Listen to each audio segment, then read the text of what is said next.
Hello, here we are again. Let's fly Kerbal space program. This is the career mode, which is ramping up to sometime soon be the space race mode. We're trying to figure out how to do this whole competition thing.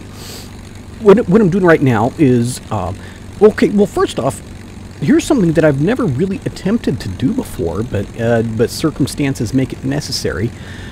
Because I ran into glitches and problems, and this is post commentary. I recorded this video like a while ago, and I was talking at the same time, but that part was broken. There was nuclear explosions and static electricity, and the flux capacitor went flat, and the audio, the vocal, the commentary, it just wasn't there, man. So, okay. So we're doing post-commentary. Here, this is not part of a mission. Here I'm just flying around. I want to show off. I've set up a new base for this little bit of role-playing that we got on with this whole space race thing. This is Kerbal Space Center 2. This is my base. It's mine. I own it now. And I'm just flying an airplane just to look around. You saw we had a runway over there with a big pink octopus on it. I like the pink octopus. I'm not quite ready to make that into my flag or anything. I still like having the white owl as my flag. Over here, just about to cruise over Mobile Launch Pad Bravo. You see as we cruise by, and now it pops open. It's kind of because it doesn't do the animation until after it loads. But yeah, and over there, there's something over in this hill over here. Let's pan the camera around, and we're gonna climb up over here to the hilltop overlooking Kerbal Space Center 2. I've put another launch pad up there, Mobile Launch Pad Alpha. See, if I'm going to be using Kerbal Space Center 2 as my base of operations, if I'm going to be launching things out of here, I'm accepting a fairly serious Delta V penalty because this base is so far from the equator. I think that in the name of fairness, because, I just took this other base just for role-playing reasons, I think that this is an acceptable, this will help make up for this Delta V penalty, which I'm accepting. I went and parked the launch pad up here, 2,500 meters above sea level. And I'm gonna launch rockets and stuff off of there. Won't that be cool? Yeah, it's 2.3 kilometers, that's when it freezes a little bit and it loads in. Whee, victory roll. Yep, Mobile Launch Pad Alpha. That one actually isn't set up yet. I still need to drive it around and find out how to park it on a really level, flat spot. All right, so yeah, here we are, just cruising around. This is going to be where I'm going to launch stuff from now on with the whole career mode, the whole space race. I see the messages, people wanting in on it. Yes, yeah. I would say that we are now closer to hammering out an acceptable rule set that for everybody to follow than we were before. I still don't have really an ETA when it's going to happen. I'm looking forward to it. It's like, I don't know, there's some debate going on. Some people want to do more coordinated storytelling between the different series, and other people, okay, not other people, me, I want to, let's just have the same list of missions, and just boom, everybody has the same missions and the same starting budget, and bam, you follow it, and we'll see what people do with it, Ooh, hey, scene change. Yeah, okay. Yes, we're still banging out the rules on that. This is something I set up because I'm using this Hooligan Labs runway part. See, if you're farther away than 2.3 kilometers, the thing doesn't load. But here's something interesting. I put the pink thing there. Runway launcher is actually, the game considers it a separate vehicle. That is the extraplanetary launch pad mod gives me this piece. It's something you can load vehicles in. Just park this launch pad wherever you want it, and I managed to get it right on the end of this runway. So I can line up the runway from farther away than I can see it, just by lining up the launch pad, which is in pink, and the runway 0927 in white. Yeah, and okay, now there's the mobile launch pad, where the runway launch pad is loaded. In just a little bit, we'll get to see that whole runway just magically appear. I'm actually kind of pleased. This took a lot of engineering, a lot of fiddling around with stuff in order to get another runway over here. And I'm happy it works. Yeah, look at that. It's all cool, isn't it? Pink octopus and everything. Okay. So yeah, this flight that just went in my... Actually, this is the manned version. But I just flew it unmanned. This is not part of the missions, not part of the research program. This is just doing a quick tour of the new base of operations. And a fairly decent landing, a little bounce on it. But if I do say so myself, a fairly decent landing. You may notice that this runway, has this huge drop-off off either side. If you fall off of the runway, then it's over. Your airplane's just going to explode into fragments and debris and stuff, and it'd be a mess. So, that's good. The far end, you can't really see it from here, but the far end of the runway, it actually blends very nicely into a gentle hill, so it's actually a gentle slope. You can just slowly and gently taxi off.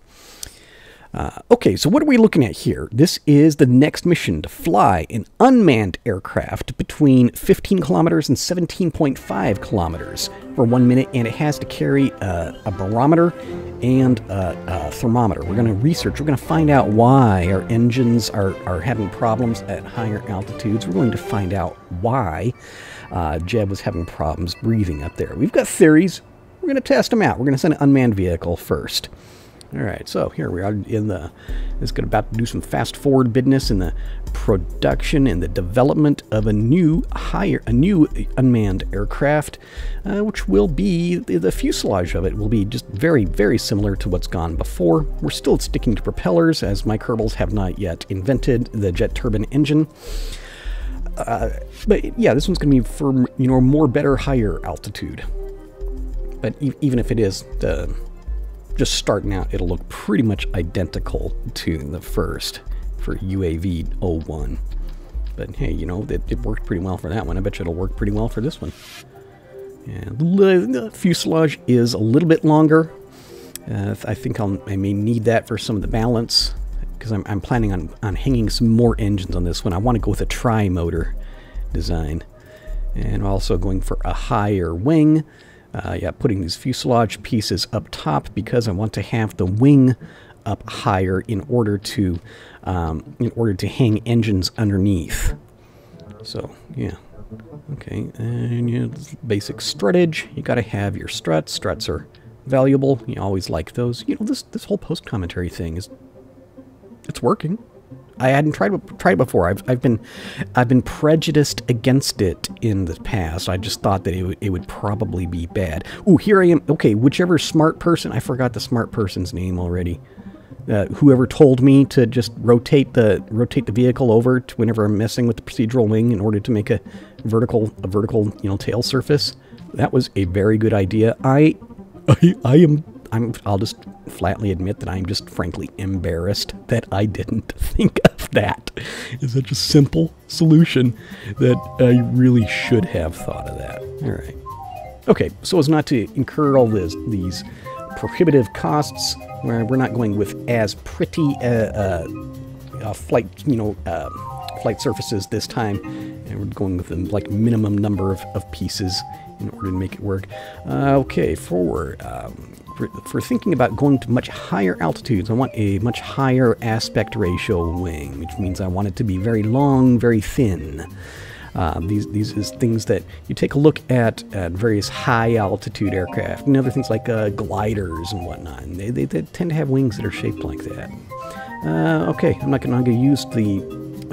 This is another thing you can do with procedural wings. Here, I just use those to make these engine supports to hook the engines onto. You can use them not only as wings and flight surfaces. You can also use them just as basic hardware if you just want something to stick an engine part onto. I like those. Those parts are so cool. We'll hang some of my tail cone things off the end just to make it look kind of badass and streamlined and stuff. Now we're trying to figure out how is the landing gear going to work. There's an extra consideration here is that we have these huge discs of the multiple propellers. Then we have to figure out how to keep the propellers from scraping the ground, which means taller landing gear. So yeah, I believe that those resized landing gear parts, those came from what, Tiverio's Pizza and Aerospace. Yeah. And trying to figure out how to get the axis of the main gear just behind the center of mass. Yeah, and some basic strategy. Yep. This fast forward stuff kind of makes it dizzy, doesn't it? It's kind of crazy.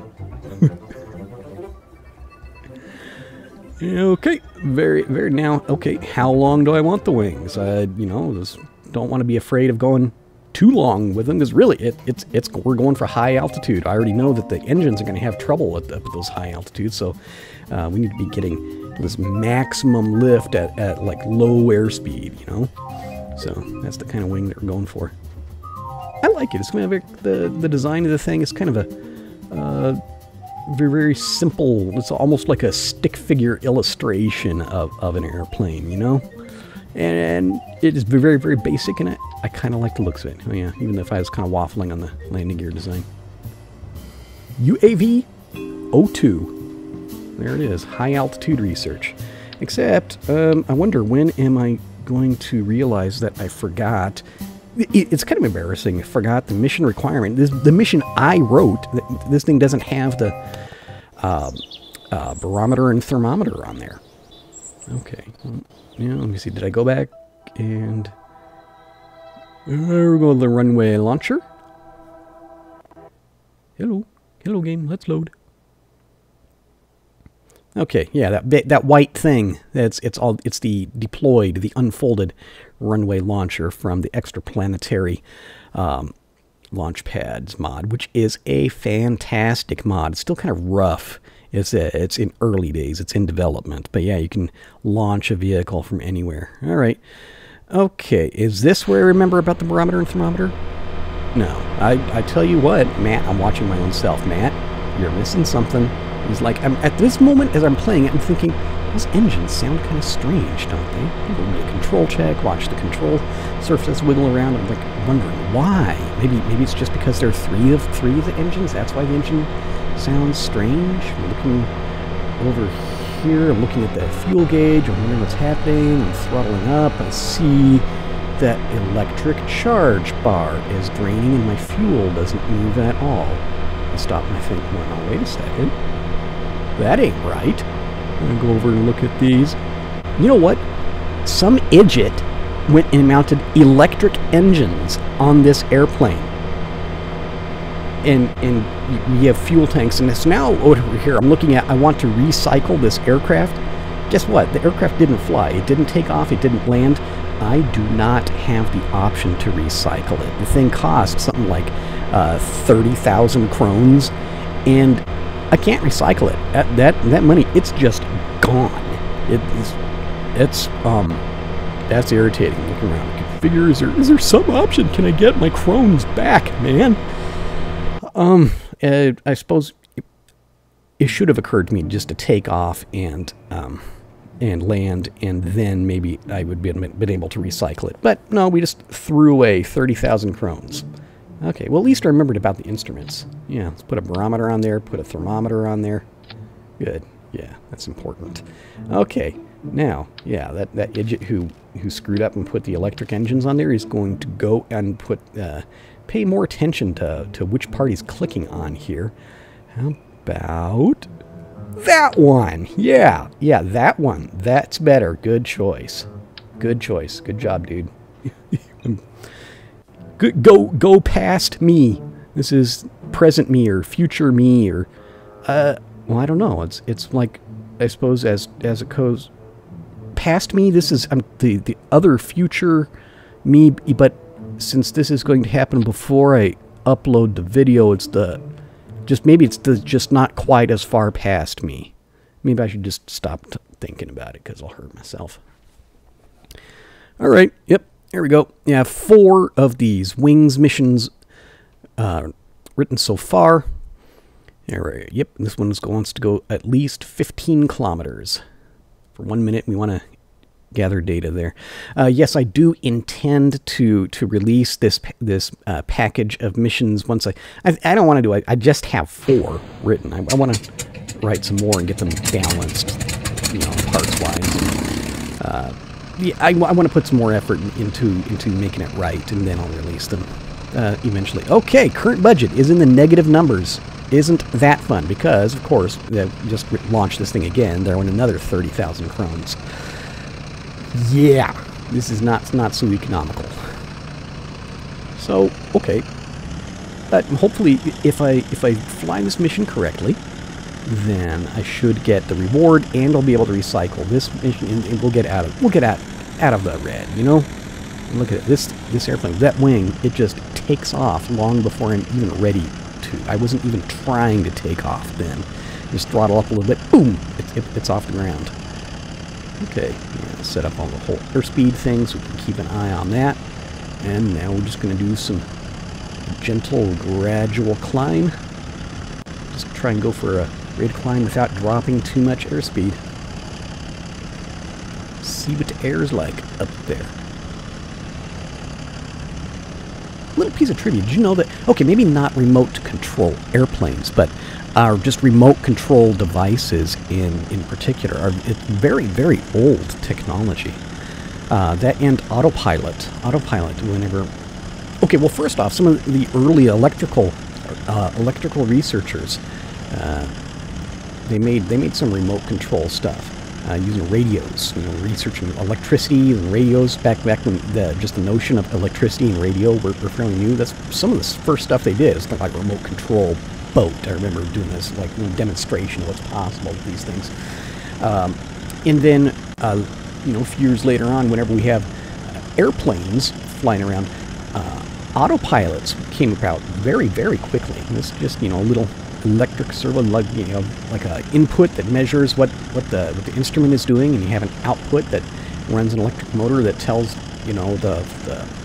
tells the elevator what direction to move in order to maintain a given altitude. It's a really simple system. They've been around for a long time.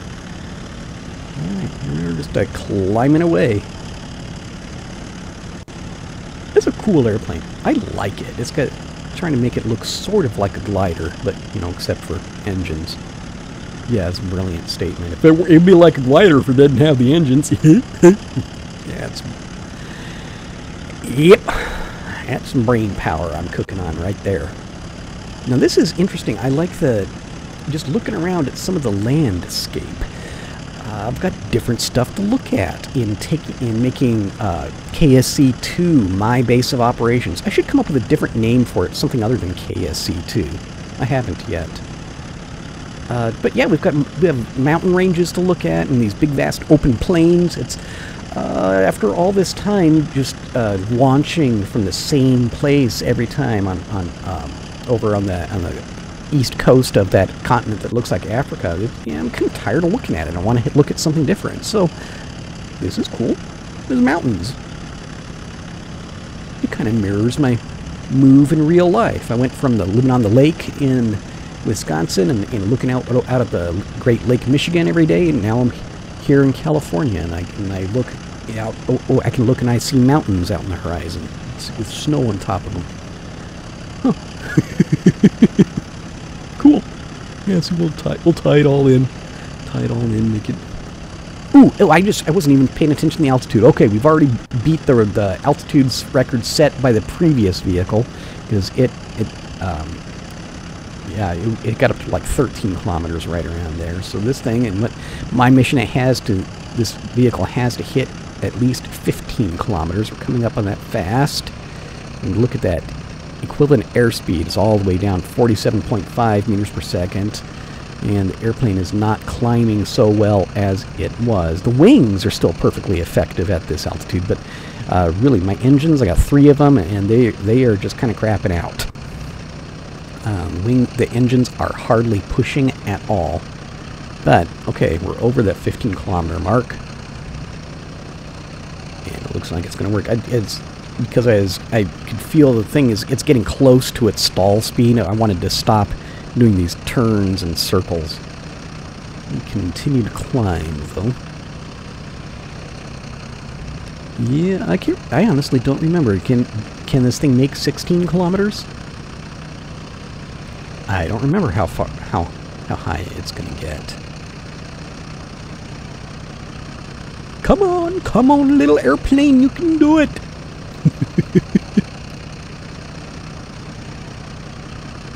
15.7, pushing for 15.8 here real quick. There's 15.8. Come on, airplane, you can do it. Airspeed is down to 41 meters per second. Still climbing. Yeah, I like that really insanely high aspect ratio wing. Oh, come on. 16. We can hit 16, right? There's 16 and just a little bit of climb still left in the old bird. Can't really go much of any further than 16, though. Okay. I'm going to try dropping the nose just a little bit, pick up a little more airspeed, see if we can get more climb going. Ooh, okay, we've been up there for 1 minute now. Alright, so that part of the mission is finished. And the airplane just really does not want to climb anymore. It's threatening to stall every second. And so it's about this point I decide, alright, yeah, 16 kilometers, that's pretty good. That's what I can expect to get out of this airplane. Let's head back to the barn. Do this whole dramatic turn dive, sort of almost a split S, but not quite. That's sort of what kind of maneuver you'd call that. Kind of crazy. You know, okay, and there's diving and this half throttle, and as I looked over, and I remember I glanced over and I looked at my Mach meter, and the thing was like getting up there close to 0.9 Mach, and that's, with this wing shape, that's just a bad idea. So I stopped, and yeah, I cut a whole bunch there because it was, frankly, boring. It was just flying in a straight line back. All right, now, okay, so we successfully flew the research part of this mission. We got to the altitude that I wanted for the duration of time I wanted. Now we just have to land my research aircraft, and that will allow me to collect the final reward for the mission and to recycle the airplane, get all those crones back. Definitely looking forward to that. You notice this runway's up on stilts. I like that. That is just so incredibly Kerbal. And whenever I put it there, you know, the stilts, those are those launch clamps. Some of them are missing. I had them all balanced out all nice and even, but even this right here at the end, we have a launch clamp on the right, but the one on the left is missing. The whole thing is just hanging in the air there. All right. Yeah, okay, this airplane floats so much, it can actually be kind of tricky just to set it down. And okay, here, or I could just be being an incredibly sloppy pilot at this moment, trying to keep it straight while slowing down, and I'm having real difficulty telling how high off the runway I am. I can't tell if am I about to touch, am I far, oh, bump, there we are. Okay, set down, but don't have time to correct. Alright, add power, climb away. Bam! What? That was surprising. Did you hear that popping noise? What is this? Runway Kilo burned up on re-entry? And all those other parts is stuff that I had attached to the runway. And some of it splashed down and was destroyed. Isn't that a good trick? Yeah, the runway, it burned up on re-entry whenever I did that kind of touch and go there. I think the Deadly Re-entry mod has some bugs. That's one thing. I'm really kind of, I don't know. I'm having a debate with a couple other people about are we going to use a Deadly Re-entry mod in this whole space race competition thing, because it does stuff like this. I don't know. I'm thinking that if we don't have Deadly Re-entry, it really makes it too easy. You can just re-enter any old way you want. But then this one, version is buggy. Maybe we could go back to the old version. I don't know. We have to think about it. Anyway, okay. So, all right. Well, let's go for landing number 2. And we'll see if we can make this one stick. Over this gently rolling hills. Got the airplane slow enough now, it looks like. The airplane ready to set down. I think that was a pretty decent landing. I was happy with that one. Whoop. Hit the brakes a little bit too hard. Stood the thing up on the nose wheel. But that was a trick. I meant to do that. All right. Yep. Shut the whole thing down. Maybe this design probably didn't even need 3 engines. It may have worked equally well with just one. All right. Recycle the vessel. My current budget is now, it's up to 15.6 krones. Yeah, 15,636. So I'm losing money just left and right. And I'm done. Bye.